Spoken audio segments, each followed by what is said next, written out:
Hey, everybody, welcome to the Christ and Coffee podcast. I'm Pastor Jeremy. This is my good friend Haig, and we're doing a special Father's Day episode of the Christ and Coffee podcast. And so we've got our Bobs on the line. We've got our dads here with us that we're going to spend some time talking with and interviewing. And we just wanted to use this as an opportunity, kind of just to have a selfish opportunity to reconnect with our dads, but also to share the insight and the wisdom that they've both poured out onto the two of us. Haig is about to be a father. Him and Nancy are expecting in October, and I'm the father of our beautiful daughter Gwen, who's going to be 2.5 very soon. And so we just kind of want to start the conversation with I guess again sort of selfishly asking our parents for for some advice. So we want to start just from the two of you as new fathers. Haig and I are about to be Haig is about to be a father. I'm already a father. What's some advice you would give us as we start this journey of fatherhood together? Wow. Wow. First of all, I forgot my coffee. I'm sorry. Okay. Christ and coffee. Everybody lifted their cups, and I'm like, I got no coffee. Sorry, I forgot to give you the memo. I think I just assumed you'd have coffee. Yeah, I should have. Well, as Haig knows, I drank it in my car on the way here. Oh, that's right. Yes, Oh, right. man.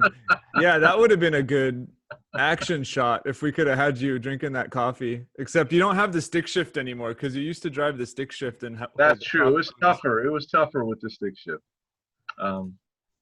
Wow. Just general advice, not anything specific. All right. I don't know. My parenting advice has always been very simple and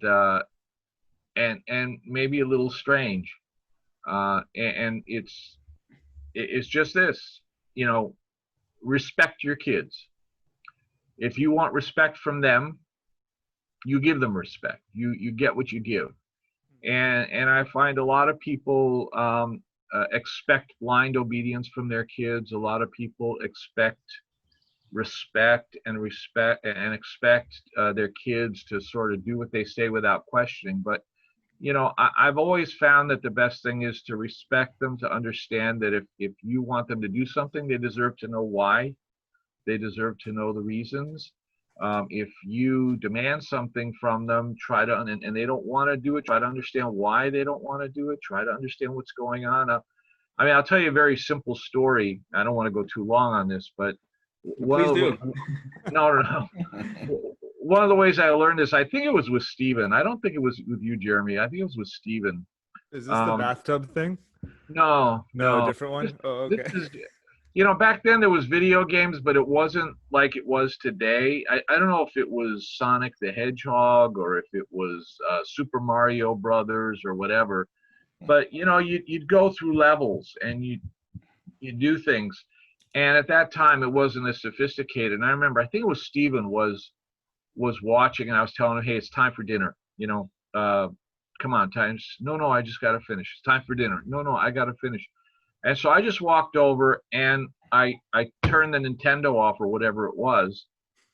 And oh my gosh, he went through the roof. He started screaming. And I started getting mad. I said, what's wrong with you? Just come into dinner. And I had no idea that, I had to talk to him afterwards and figure out how important it was to him, because he had spent like an hour and a half going through 3 levels. And when I turned that thing off, it wiped out everything he did and took him all the way back to the beginning. It's like he was trying to finish, and I didn't even stop to find out why he was doing this. And when I shut it off, it was like I killed him. It was terrible.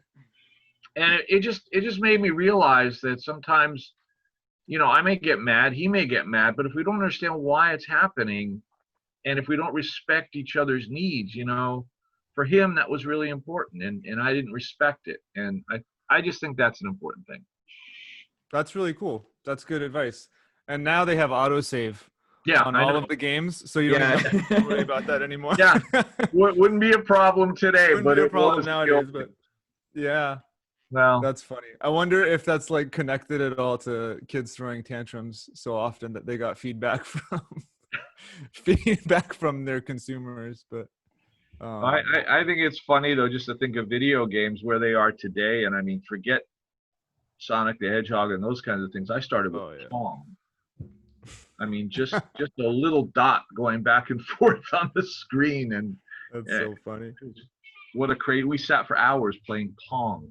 That's funny. Unbelievable. Yeah. Anyway. Wow. That's my advice. Respect your kids. That Baba, is great.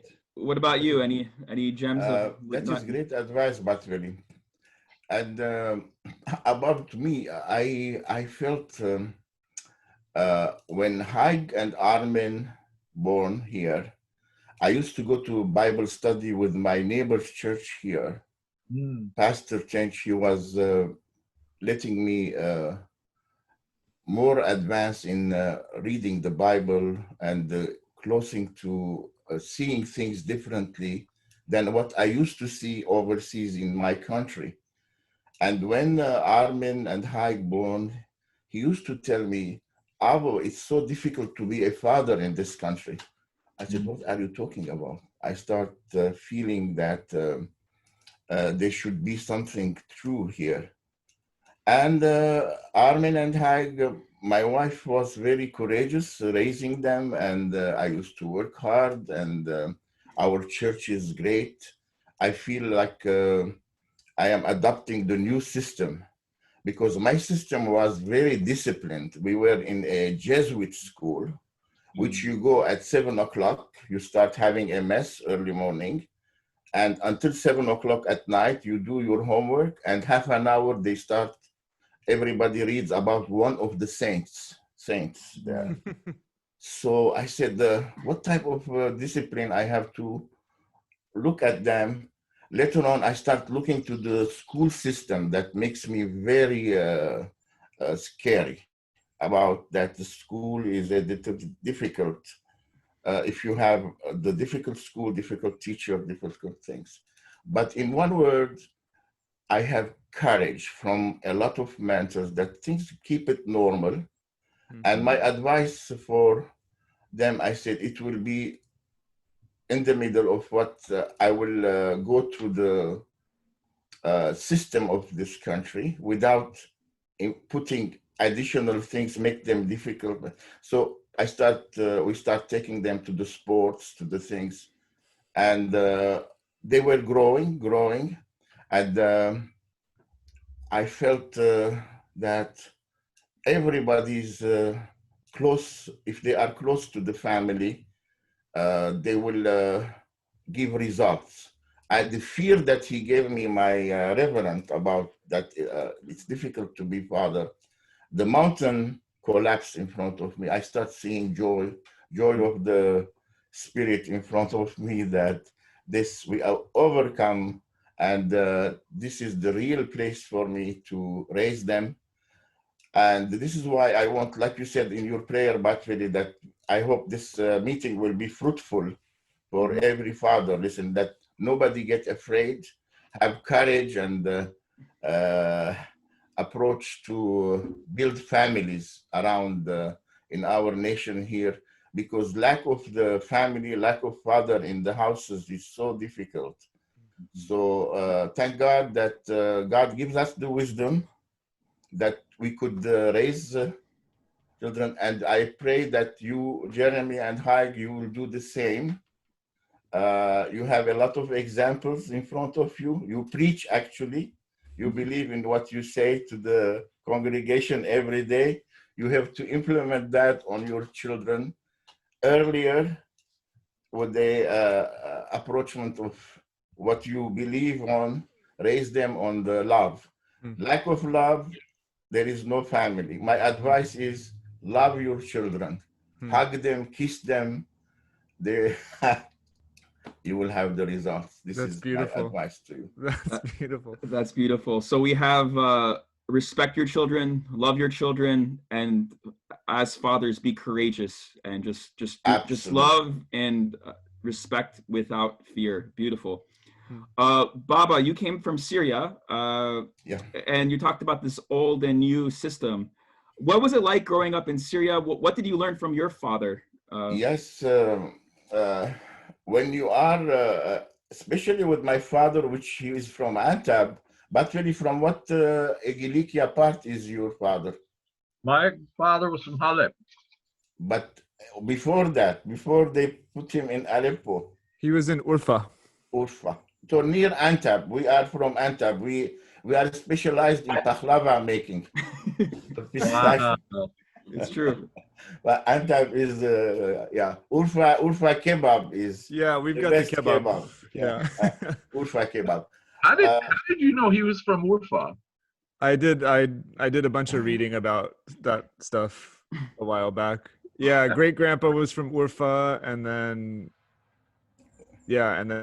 grandpa was raised in Haleb, but yeah, his family's from Yeah, Urfa. most of them, the gateway of all our Gilikia Armenian, they are from Aleppo actually. Mm-hmm. Syria, Lebanon was one country. Mhm. Yeah, my father actually, he was an example for me, and I used to climb to his office, his clinic. He's an eye specialist, ophthalmologist. I sit on his lap, and he used to open books for me. There were no books like now for the children. So he used to have books from England about Ivanhoe, about Robin Hood, about Richard. And always I say to him to repeat the character that I like, Richard Cordelion, the Lionheart. Lionheart, yeah. Yeah, because I want to be like Lionheart. He encouraged me all the time, and I am the last person in the family, the youngest. So I believe he was spoiling me a lot. Hmm. But we were in a Jesuit school, and from him, he used to work all the time, working in his congregation. When there is no Batveli in the church, he used to preach. The only things used to annoy me on Sunday, he says, you cannot spend money Huh. because Sunday is holy. You can't eat ice cream. The only thing you will have half a dollar to put in your Sunday school. Oh. So this is, I remember my father dearly. And I stayed with him all the time until his passing away. I was in home and staying with him, and he did a great fatherhood. And I believe he was, beside being my father, he was father for his whole community, all his community. I can realize that there was on his funeral time, like 2/3 of the presence, Muslim brothers, sisters, no woman, of course, brothers, Christians. They close and they will take him, and they called him the father of the poor. Yeah, and that affected my head. And I feel when I came to this country, Haig, I was a different character, different situation happened to me. I can talk about it too. But now I feel to stand with my father's advice. And he taught me about the Bible reading. And it was every time from the Bible. But in your situation, again, I will make this story with a friend of mine in our church. I put his name, let me mention his name too. God bless his soul. Haig, his name Haig. And he brought me Bibles and little Bibles for letting you see what it is about Noah's Ark, the armors of God. So it was easy for me to present that to you and Armin. And you remember Armin drawing the armor of God with him at night, and you present that. And but really, I have his picture on his head now, like hanging it on Armin's room. Because Armin was, and Haig, both of them at night after I explained to them about the armor of God. I am done. Well, Avo, who are you talking about when you say Bodvili? I don't think he's referring to me or Jeremy Bodvili. He's never called me Bodvili. Yeah, I think in this context you're the only Bodvili dad. Those are our baby. Yeah. Dad, Okay. Dad, I grew up not knowing Grandpa. I mean, Grandpa passed when I was like, I think I was like 6 months old when Grandpa passed, right? Like I wasn't even a year old. Yeah. So Yeah, he died in April. You were born in September. all I have from Grandpa bequeathed to me is this this book of dad jokes that he wrote. Humor is the spice of life. So what did Grandpa? He actually wrote a joke book. He wrote a joke book. This is not a joke. This is a legit book. Okay. Yeah, Legit book, yeah. I think I've said it before. Grab a copy of it out of my closet and show it to you. If you want. I think we need to end this segment with some dad jokes. Yeah. Yeah. Oh, these are like the worst jokes you've ever heard in your life. My dad was the best joke teller in the world because he never. I mean, his jokes just were not that funny, but he would start laughing as the jokes would come to an end. You know, and he would be like turning red in the face and laughing, and you don't even remember what the joke was. And you know, I came to a point where I had heard most of the jokes 100 times because he'd always tell them around the table. And yeah, and then he wrote this joke book, and there's a few maybe that are a little bit funny, but I don't think any of them are really that hysterical. It's so.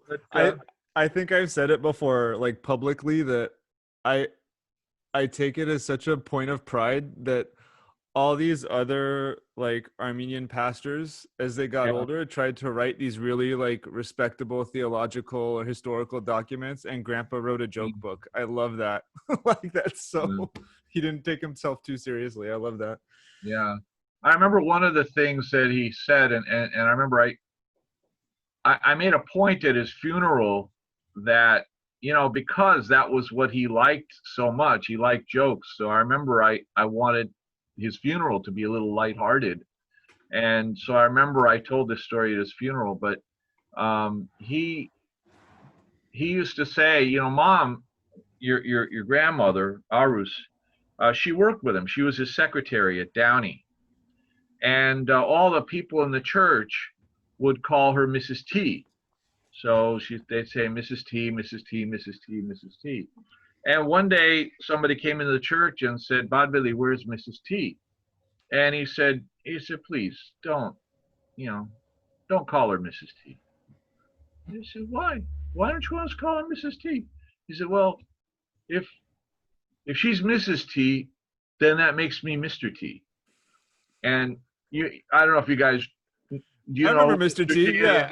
I pity the fool. He was huge at the time, but that was the big thing. Where I don't want to be Mr. T. I mean, stuff like that. He just do funny stuff all the time. He was not. He was not the kind of dad that was in your, in your business all the time. He was sort of, Mom always took care of things. He was always kind of off, but he'd always have some sort of lighthearted comment. Huh. I remember when I was a kid, he'd give me money to go, like 50 cents to go watch the football game on Saturday afternoon at the high school. It cost 50 cents to get in. And he'd give me 50 cents and he'd say, yeah, something like that. I didn't realize you had to pay to go to the football games. Yeah. You mean the high school football games? Oh, yeah, the high school football game. You had to buy a ticket. Or maybe it was $1. I don't know what it was, but he'd say, here's $1, take it, listen, if you can sneak in, use the $1 for candy. But if, this is my dad, the Bodvili, he's saying sneak into the game and use the $1 for candy. It's so funny. Yeah, he was a very humorous, lighthearted guy. I had somebody at our church who's passed away since, but somebody at our church told me the story that when they were a kid, Grandpa was like I guess he was a teacher at the high school or the college, or no, I think it was a high school or something in Eshrafia. Eshrafia. It was in Lebanon, right? In Beirut. Mhm. So he was a teacher there, and there was He a was really the principal. okay. He at the time, I guess there was somebody over him. There was Okay. like a principal over him, and he Mhm. was very strict, this principal, and Grandpa was a little bit less strict, and he was the teacher. And so apparently this guy from my congregation was holding hands with a girl, and the principal saw it from the like balcony. He saw him walking with the girl with their hands together, and just gave him like a, you know, a total run up and down, and yelled at him and screamed at him and got all upset at him. And so afterwards, the kid was leaving, who's now, you know, an elderly man in my congregation. And he said that my grandpa came up to him and said, you know, it's your fault. He said, if you had come the other way, the principal wouldn't have even seen you hold the hand of the girl. So next time you're holding the hand of the girl, come from the back way where they don't see you. Yeah. So, I love that. Like, I love that, like, that legacy, I guess, of just, you know, being real, being, you know, honest about things. I think that's cool. Yeah, Yeah. I love the Armenian proverb, always tell the truth in the form of a joke. Oh, Yeah, that's That is cool. right. I Yeah, I like that. I never heard that one. That's awesome. Jeremy, do you have any stories of your childhood that really like a lesson you learned from your dad that really stood out? Oh man, that's a tough one. There's so many. I remember a really a it's a really cool story. So I was probably, I think I was maybe like 11 or 12. It was before we moved to California. So I was probably like 11. It was just before we moved to California. So I don't know if you remember the story, Dad, but we were in California and I wanted to buy sunglasses while we were here. We were staying at grandma's house, and I wanted to go back to Boston, like being cool, being the kid that came back with sunglasses. It's like so stupid. It's like looking back on it. But I remember I like took $10 or something. I don't know what it was. I took like an amount of money from mom without you guys knowing. Do you remember this story? Yeah. So I took the $10 and I pretended like I found it. I went to, you know, mom and dad and said, "Hey, I found $10. I get to buy my sunglasses now." I said, "Oh, you found $10? Like, where'd you find $10?" And I made up this whole elaborate lie about how I walked into the kitchen and I found it by the microwave, some crazy, you know, messed up story about how I found this $10. And so I remember I remember my dad saying, "Oh, okay, well, that's, you found the $10. That's great, and you wanted to buy the sunglasses, and I know you wanted to, you know, have some fun while you're here. So, you know, when you go out, here's another $20 for you to buy your sunglasses and to enjoy your time here." And I remember like just being totally devastated by it. Like I remember like receiving like a gift on top of my stealing from from my parents. And I like, and the $20 just like weighed like heavy and heavy and heavy in my pocket. And finally I came into my parents and I was like, "I stole the $10. I stole it. I'm so sorry." And this and that. And I remember like both mom and dad just being like, "Yeah, of course you stole the $10. Like, we're not idiots. Like, you just found $10 in this apartment. Like, what's wrong with you?" But I tell that story, just it sticks out in my mind. Like, on one level is like just a story of like generous discipline. Like, it wasn't like harsh discipline. It was like, you know, it was something that I remember as being like a really gracious way of dealing with my, you know, something I did wrong, like with my faults. And I learned that from that experience. But also I just think it's like a a legacy that's been handed down to me, like of just like learning how to really get something done without without being heavy-handed. I don't know, like just being able to like have wisdom in how you handle something. And, you know, they could have just, you know, been really angry at me and punished me or whatever. But instead, you know, between dad and between mom, they just kind of like, it was almost like they were like mind ninjas. Like they got in there and got the job done without any resistance. And I was like, I on my own, I did it. Like, it was just, they played on my conscience and played on my morality. And it, you know, it was like a test that came out positive. So it was really cool. Yeah. So what would have happened if you just kept the money and walked away? Like, I don't, what would we have done? Well, that's the thing. Yeah, that's the cool part about the story, is it was a gamble on my my honesty. It was like back to the respect thing. It was like, you respected me to like actually come up with the right decision, and that's, yeah, it came out that way. I'm glad you did. Yeah, it's still a story that I remember strongly. And I think also you tell me the story that I remember you telling me about when I was a kid, as like a baby, not a baby, like I was probably like, I don't know. I don't even know how old I was when you told me the story, probably 2 or something like that. But the story about me in the bathtub always reaching for the outlet. Do you remember that story?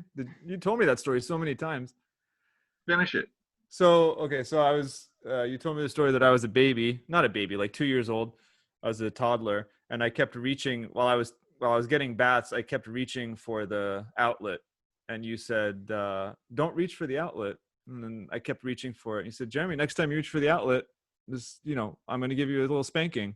And so I reached for the outlet, and then you went to go give me a spanking, and I threw my hands up and started like trying to punch you. I started swinging at you.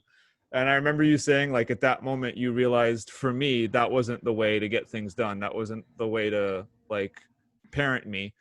And I think I've taken that as a parent now to realize that, you know, how I parent Gwen will be based on her personality and character. Like, there's no blanket way to parent somebody. You know, love, respect, all of that, those are general virtues to parent somebody who's their own person with their own like unique character and their own like needs. So I don't know, that's another story that's worked its way into my parenting lore. Yeah. I didn't remember the outlets. I remembered the story. I just remember specifically you were reaching for outlets. Yeah. Haig, what about you? What are stories you remember growing up? Yeah, so my dad and mom never hit me. So I think it goes along with the respect. I think it takes a lot more patience and energy to explain why this is wrong. And but I think it's also case by case with the personality of the child. But I do remember one time when you did hit me lightly, Dad. And this was, I think I was in like first grade, and I didn't want to go to school. Like I was a little stubborn at times. When my heart's into something, I could be really stubborn. And I was probably playing video games the night before, and I was pretending to be sick, so I missed the bus intentionally. And like, Dad, you saw right through it that I was like completely like pretending, like fake sleeping or fake acting that I was sick. So you literally like dragged me into the car, put the seatbelt on. And I remember when you started the car, I opened the door, unbuckled my seatbelt, and ran out the car. And I remember you just jumped out of the car like an agile cat. I didn't know you were that agile. And you chased me down. You kicked me on my butt. I went flying into the air. You hovered over me. You said you loved me. And you said, I love you. You need to go to school. And then you like carried me back into the car, and I went to school. I remember that memory specifically of love and truth, and just even though you had to be hard, like I still felt love, and it was the best way to counteract my disobedience, was to just like shower me with more love. Let me remind you with another situation. No. Here it comes. Haig and Armin, I used to teach them the chemical element. And each element they learn, they will have $1. And Haig was a little bit not prepared like Armin. Mind you, my brother is a top data scientist, and I'm Yeah, I not a was gonna scientist. say. Yeah, and I said, my gosh, high high chemistry. I brainwashed. But when they came to the high school time, they have to choose the higher studies. They give them the higher studies, higher class he was in, and he chose the chemistry again, just to please me, not to please himself. Hmm. And the teacher there, at the end of the year, put him like a mark that not very high. And I told Haig, why you didn't tell us from the beginning that you don't need chemistry? I am not imposing the chemistry on you. You don't like chemistry, you don't like chemistry. Hmm. But at that day, I realized Haig make his own plan. I said, start seeing that he is not going on the science direction.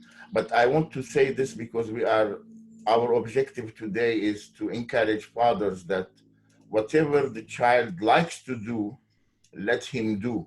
Hmm. Don't impose. If you are a chemist, you have to make him chemist. If you are a butt ready, you shouldn't make him butt ready by force, or you shouldn't make him a doctor or lawyer. Let him dream. Let him. It's a Yeah, free that in. that that's a beautiful point, because I do see it a lot in the Armenian community, especially where there's this expectations for doctors and lawyers on people who should not be doctors and lawyers. So I do thank you for that, understanding the personality of each of your children, because I assume it's different to raise each and every one of them. But let's talk about that a bit, because Yeah. Let me continue my okay, point. Baba, sorry for cutting you Yeah. off. Later on, when he SAT and things like this, I am sure you experienced that Yeah. too. But when you're taking Jeremy to the SAT, you want him to be higher in marks so that he can go to a college that they will accept his degree. I mean, it won't be difficult for him to find the daily bread.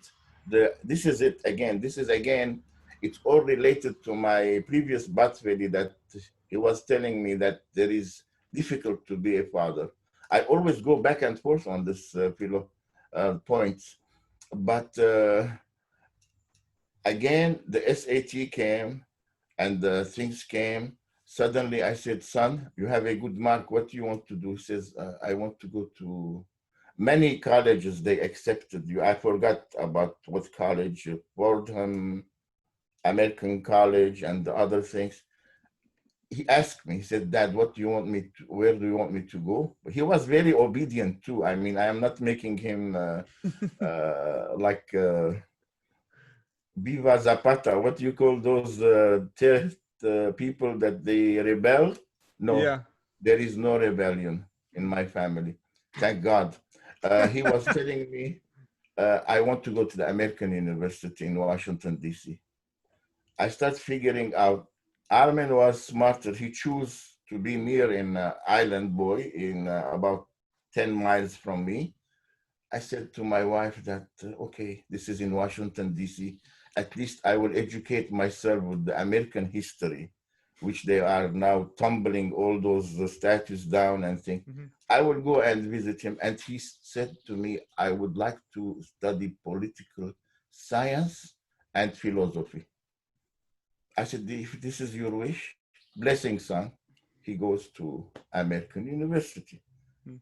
And this is what makes me joy because I seen him grown up, and Armin was grown up in New York. Let's have no fear in anybody's heart like a father when the sons or the daughters are growing. And let me tell you another thing before I finish my point. Uh, Father's Day is not very important, but will you agree with me? Mother's Day is the most important because my uncle Kevork says to me, this is a joke. I said, this is the florist, they invent this event, the business, Father's Day, Mother's Day, school day, teacher day, whatever day. So every day you have to take presents and visit people. It's fun. So I am really blessed. But again, I emphasize here that nobody of a father should push his son or his daughter for going for any career they like. They like to say, you have to do this. This is good. This is not good. Let them have freedom of whatever they like, and they will. I feel like it will be right way. Yeah. Many opportunities in this country. Yeah, it's hard to believe because in our family there's several generations of Armenian pastors. So In your family? myself, in my family, yeah, myself, my dad, my grandfather, and my great grandfather, there's a long line of pastors. So it's hard to believe that I never really felt pressure to come into this position. In fact, probably, I wouldn't say to the opposite, but when I decided I wanted to go into this calling, I wouldn't say I wanted to, but I was compelled to go into this calling. There was I remember a very sober conversation with you, Dad, where you were like, are you sure you want to do this? Because this is what it means, this is like this is the reality that's facing you. So I really appreciate that it was never something I felt like coerced to do. And it was something that I just landed on. It's probably deep in our family's subconscious or something. There's probably some like underlying. You're like the Levites here. It's a family calling. Yeah. Let me comment on what you say. You have a strong DNA to be Batvelis. There you go. Yeah, we have it from my mother's side. Yeah. 7 generations they have their hire. They are from 7 generations. You know more about the story now. Tell that if you want. 7 generations, their hire. And even we have their books with us now. Yeah, it's in our genetic makeup. It's great. Yeah. And the more surprising to me, I never knew that he will be a Batveli or he has a call. Yeah. We were in Casablanca in Morocco walking in the corniche of the thing, going to our hotel. And I said to him, my son, there is a food show tomorrow, and we are going to meet the American ambassador there, because you look good, you are dressed well, and the Armenians, they are usually not politicians. They don't know about politics. It will be so good for you to become ambassador. He will give you 2 months training in Casablanca. And he decided me, because this was my second trip. He says to me, Dad, you don't know yet. I have call. I want to go to Princeton theology school when we go back. Don't approach the ambassador. Don't talk to him about this matter. Position, yeah. Yes. And I said, bless you, son. Do. And I am really blessed now, and I am, to tell you the truth, I am learning from him more and more, day by day, more about the Lord Jesus, that he's making me happy every day, day by day. And I wish you the same, Batveli. I'm sure you are doing great commitment there in Los Angeles, Jeremy in Chicago. Bless you. I mean, it's not easy to have that career. I believe myself that we pray for you, that you are leaders, actually, not only pastors, actually. You are leaders. And now that the time is a very difficult time, you have to work harder, and you have to more. I'm sure you are receiving a lot of stories from here, from the homeland, from there, from your community, from the area, from our nation. And I will pray always that God will give you health, wisdom, and continue your work. Yeah. Dad, I'm curious, did Grandpa ever put pressure on you to be a pastor? No, never. In fact, I was a lot like you. And I think, I appreciate you saying that you didn't feel any pressure. I felt like the desire was always apparent, that I think you always knew that somehow I'd love to see one of my boys become a pastor. And I know growing up, you always kind of communicated to me like, Dad, I'm sorry, but I'm just not the one. You know, I'm not going to do it. And the funny thing is, kind of like the story that Jesus tells of the two boys who, you know, the father tells them to go out and plow the fields, and one says, I'll do it, and then he doesn't, and the other one says, no, I'm not going to do it, and then later he does. You know, Stephen, from the time he was in first grade, like if he had a project in school, what are you going to be when you grow up? I'm going to be a pastor like my dad. I'm going to be a minister like my dad. I mean, every project was, I'm going to be a minister. I'm going to be a minister. I want to be like my dad. I want to be like my dad. Nothing, all the way through school, he was like that. And you were always like, Dad, no big deal, but I don't think so. That's not really for me. And then, of course, Stephen realized his mind was made for math and stuff like that. And he really didn't have the patience for people. He would have been a terrible Vaudevillian. And he decided, you know, no. And then one day you came up to me and you said, Dad, you know, this is crazy. I'm in school for business, and, you know, I'm supposed to be doing my business homework, and I'm more interested in preparing my Sunday school lesson. I'm like reading the Bible day and night. You know, I love theology. I don't even care about my schoolwork. I'm getting fine grades, but I don't even care about it. I'm more interested in reading the Bible and understanding what I'm teaching the kids. And you said, I really think God is telling me, finally, after 2 or 3 times telling me, no, I don't think it's me. I don't think it's me. I was like, yeah, I think God's telling me. And so at that point, that's when I had that conversation with you, I think. Yeah. I think it would be, I obviously don't have any, you know, ambitions of putting pressure on Gwen, but it would be pretty cool. It would be pretty cool if we pull like a new Star Wars trilogy and turn around and Gwen becomes the next generation of Tovmassian pastors. Yeah. I always think just between us and the internet, I always thought at some point maybe Laura would have done something. Yeah. I always thought, I think she still Laura's got the mind for it. Yeah, she still may. She might. I don't know about being a pastor. I don't think she has that desire. I've always told her I'd support her if she wanted to. Yeah. But she has a real sense of wanting to be some kind of an author, or, you know, write for magazines material that, yeah, I think she'd really love to do that kind of thing. At one point, I thought she might want to be a missionary. Oh yeah. I was thinking she wanted to go that direction, but I think when she got married, you know, I think that kind of fell to the wayside. Yeah. Yeah, but it's wonderful. Yeah. Yeah, I'm really grateful that we both have supporting fathers for the career and that we weren't pressured, but we had like, I remember like, Dad, when you sat me down and you were like, this is the reality of this job. Yeah. And then, but if you're called, you have my blessing. Like, and I really appreciated that, because I know so many stories from colleagues where their parents weren't supportive of this career path.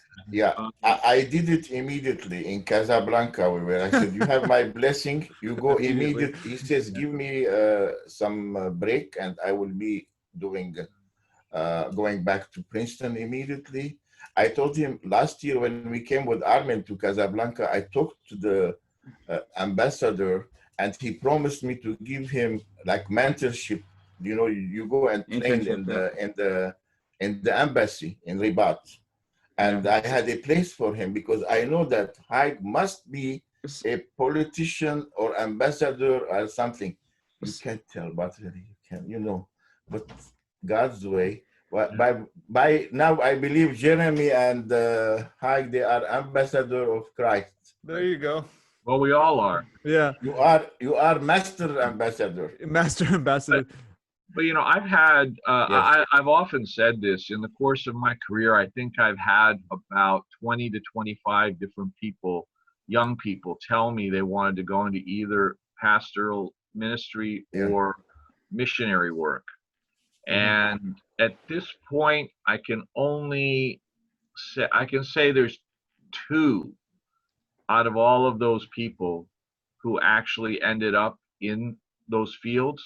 And the primary reason is that they didn't get support from their families. As soon as they went home and told their families this is what they wanted to do, it was shot down and it wasn't accepted. But really, not only from the family, from the congregation. Yeah. How many of your congregations comes to who say, let's pray for you, Batveli. Let's encourage you, because Batvelis are always in need to prayer and sustain you. And the congregation, this is the first step. And the Batveli will feel relieved, and he can continue his mission in the church. My mother always tells the story that when she told the women of the church that I was going into ministry, their first response was, "Oh, what a shame. He's a smart kid. He could have done anything." Yeah. There's as I was looking, so side note, there's this thing called the lectionary that pastors use, and it's like a set of different readings for each Sunday, and you can preach from them and use them for the worship service and yada yada yada. So this Sunday, one of the texts is from Jeremiah, and the prophet Jeremiah, there's this scene where he's getting angry with God. Actually, he's saying, "You've called me to these people and they want to kill me." And then but he says he's in sort of an upset way, he's saying, I can't do anything but preach this stuff. There's a fire in me that you put in me, and if I hold it in, it consumes me. I can't help but get this out. And I think that's an interesting way to frame what it means to be called into this thing. It's like when you're called into this thing of ministry, it's like sometimes you don't even want to do it, but it's there. There's this fire that just won't let you shut up. Like it won't let you stop. Like it just won't won't let you be. And I think, there's probably a lot of people who would have made really great pastors, and they still have that fire burning in them. They're really like, they can't help but speak this stuff, but they've been kind of sidelined by the congregation, by family, by people who just didn't support them. And you wonder what would be in this community and in other communities if we actually, came alongside and gave that fire some extra wind and, directed it.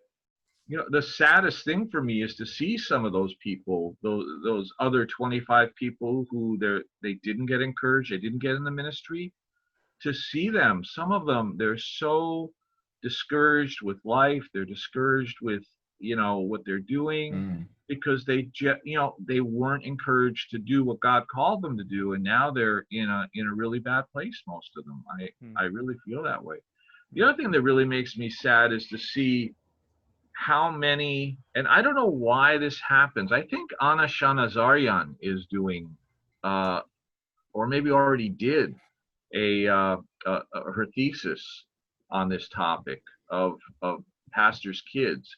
But it really shocks me to see how many pastors' kids really are just almost vehemently angry about being a pastor. Like they would never be a pastor because they're just disgusted with, what they see and what they've experienced. And I never had that. I don't know why that is. I don't know if that comes from the family not being happy with what's happening around them, but I don't know why. I grew up in a pastor's family and I was fine. I never felt anything terrible, and I don't think my kids did that much either. So I don't know why it happens in so many other pastors' families. I think you guys did a good job of, at least I'll just speak for myself. I don't know about Laura and Stephen, but I never felt like I was performing. Like I never felt like I was, on stage for, like there were two selves, one at church and one at home. It felt like everything was very integrated. So I wasn't like two different people. So, but I imagine that for some pastors' kids, life is kind of a, sort of two-faced, where you have, an experience out in front of the public and an experience at home. And so, I think sometimes, the church can, perpetuate that system where, there's a sort of performance aspect to what happens on Sunday. I feel like, at least growing up in New England, when we were in Boston, church was in our home more than it was at church, or I mean, at the building. Right. you know, I just remember, you know, youth groups coming through, watching Patriots games, and, you know, having parties at the house and stuff like that. And that was where, you know, so, you know, church felt like it was a lived experience. It wasn't, you know, a performance we play on Sunday morning where everybody has to get it right and get it straight. So I would imagine just on one level, that was something that fought off that kind of animosity towards being a pastor's kid. Like it felt very organic for me, at least growing up. Yeah. I don't know. Yeah, I think there's just a lot of pressure because there's always a spotlight on the pastor's family. A lot of pastors tend to get overworked and underpaid, and everyone is watching them. So they're like a celebrity without any of the cool perks in the local community. So that adds layers. But I do believe it starts at the home. Dad, any insights onto that? Like, how should I raise my family as a pastor too? Because there's this additional pressure, or not even worry about it, just love. I could explain this point. It's very important point you have mentioning here about, but I don't know what to explain it, how to explain it now. My mind is going different direction. For me, it's a joy. You have that career. You need the support.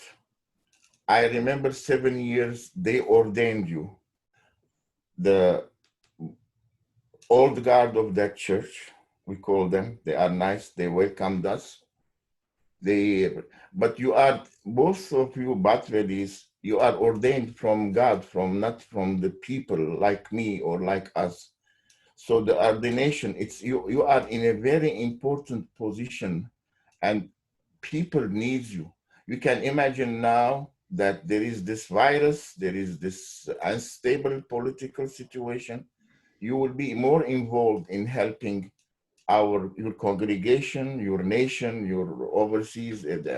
So it's very, very important. I feel myself that in your situation, the church is going well, but you know, you feel disappointed. I don't know if my dear Batwell in California, if he has different polarization or politics, because he has bigger congregation.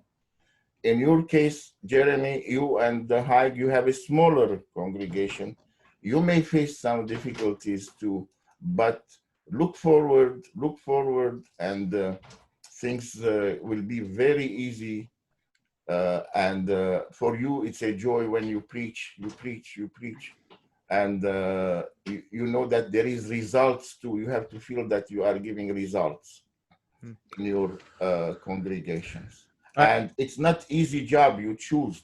This is why I was worried about Haig at the beginning, because he was facing old guard like me. The preaching of Haig is good example for the youngsters at that time, young, but he handled himself. The Holy Spirit will guide you, not you. You ask him, you are not preaching. The Holy Spirit is preaching instead of you. And they give you guide.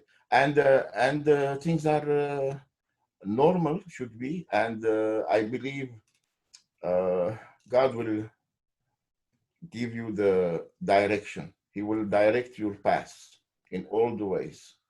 I had a professor in seminary, and he told a story that's still, like, it's one of the few things I still remember from seminary. No, I'm just kidding. But he was our Dad. Did you ever meet Mick Boersma? I don't know if you came. Oh, no, I don't think. Maybe I met him once. Okay. Yeah, just really, really great guy. He's this really, like, broad-shouldered Dutch guy, and he taught the practical theology stuff, and he oversaw the field work and internship programs at the seminary. But he told a story. He had a pastorate in somewhere in Washington. I don't remember where it was. And he had this story where he, for 10 years, he had been there. He had developed the church. He'd brought it to this thriving place of, you know, being a genuine Christian community there. And 10 years into it, something happened, there was a switch and some of the leadership kind of conspired against him or something, and basically everything fell apart and they crowded him out and he felt like it was time to go. So he tells a story about, basically being betrayed by his leadership and his congregation. He says he says, I got in a pickup truck, or not a pickup truck, I got in a moving truck with all of my possessions, and he said the only other two people in the van with me was my wife and my daughter. And he said, that's your first ministry. Those are the people that stay with you the whole way through. Those are the people that you have to minister and take care of. And obviously the congregation is a priority as well. But if you can't get your family, if you can't get your wife and your daughter, or your wife and your son, your wife and your children, then how are you gonna take care of a congregation? I think I've always taken that to be your primary ministry is your family, and out of that comes your care for your community. I think that's even biblical. I think that's in Timothy, right? And I think maybe that goes back to that point, Dad, of maybe that's where some of that animosity has come, because I think sometimes it's a real temptation as a pastor to pick your congregation over your family. And I think there's a balance and wisdom to it, but I think if you can't make your family that priority, then whom God has given you, then you won't do well for your congregation either. I think there's also a couple of things that have, at least for me, they've gotten me through. One of them is this poor, pitiful me syndrome. And it comes, a lot from, and it's kind of from this mentality that somehow being a pastor is the hardest profession of all, and we go through so much, and I look at my congregational people, they have tough jobs too. They're going through tough things, and I can't sit here and say, oh, I'm so bad. They tell me, oh, Bud Billy, your job is so tough. And no, the Lord is good. He takes care of me, and I'm doing fine. Yeah, my job is tough, but so is yours. So is everyone else's. I work hard. You work hard. Let's all do our best. And yeah, I know I'm under a lot of scrutiny, but my scrutiny is from God. I really am not that concerned with what everybody else has to say. I want to honor God. Other people have bosses and committees over them and whatever that scrutinize them too. I mean, we're all going through it. So, I'm not going to impose on my kids or anyone else that I am somehow this persecuted person who's going through this terrible job. I have the joy of serving the Lord, and that's great, whatever it is. And the other thing is, that overworked and underpaid. Yeah, and again, a lot of people are overworked and underpaid, but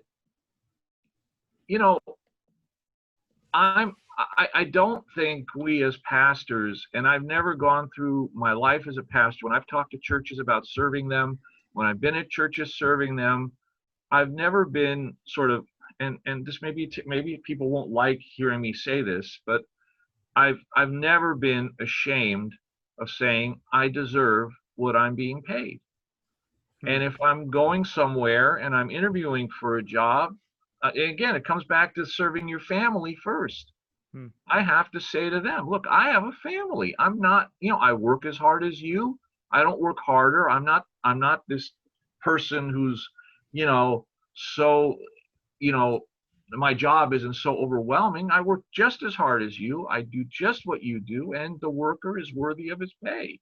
So I'm not going to go in there and say, yeah, I'm just serving the Lord. Don't pay me anything.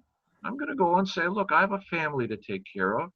I have to look after, myself, my family, and the church. And so, when I talk to you about coming to serve you, I want to be sure you are willing to take care of me the way I'm going to serve you with all my heart and with everything I do. And, to me, that's served me well over the years. Obviously I haven't been so overt about it that anybody said, oh, he's just chasing money or whatever. But I've been very clear that if I'm going to serve somewhere, I want to be sure that, you know, that you want to take care of my needs so that I can take care of your needs. Yeah, and it seems like it goes back to that I'm going to show you respect, please respect me attitude. Yeah, exactly. It's very similar to that. Wonderful. This is a great conversation. Thank you so much. Happy Father's Day to both of you. Reverend Ron, can you close us out with a joke from your dad that you remember? Like, please make it like the worst possible joke imaginable. Worst possible joke. There was two little kids. One was named Shut Up, and one was named Trouble. Oh, I remember this one. Right? Yes. And one day, Trouble got lost, and he was out, and Shut Up went looking for him. And oh, how does this joke go now? and he went up, and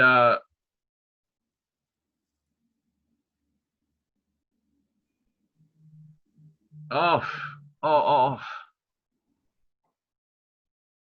It was so I'm memorable. sorry. Hold on. Trouble got lost. And Shut Up goes looking for him. And he runs into a policeman. He says, "What are you doing out here all by yourself? You know, young kid. What's going on?" He said, "What's your name?" He says, "Shut up." He says, "Look, now don't be a smart aleck. Tell me what your name is." He says, "Shut up." He says, "Look, kid, come on, tell me what's your name." He says, "Shut up." I said, "You looking for trouble?" He said, "Yes, I am." Boom. That's it. That's the whole joke. If my dad tells it, you're on the floor screaming. You're laughing. That's so funny because he wouldn't be able to finish it. He'd be bright red laughing. Yeah, he wouldn't be able to finish it. But yeah, I mean, he just one more short one. He's the guy's writing a love letter to his girlfriend. He says, I love you more than anything. Nothing could ever keep us apart. I'd climb the highest mountain. I'd swim the deepest ocean. I'd cross the biggest valley. P.S. I'll come over Thursday night if it's not raining. Awesome dad jokes, pastor jokes. I got a whole book of them. Types of jokes. I got a whole book of them. Just let me know. That's awesome. Can we put a link to the book? Yeah, right. A link to the book. Yeah. All right, everyone. Thank you for watching this episode of Christ and Coffee. Stay caffeinated. Happy Father's Day to all those fathers. Be bold in your fatherhood. And thank you for listening to this wonderful conversation. God bless you all. Take care. Thanks a lot, guys. Bye-bye.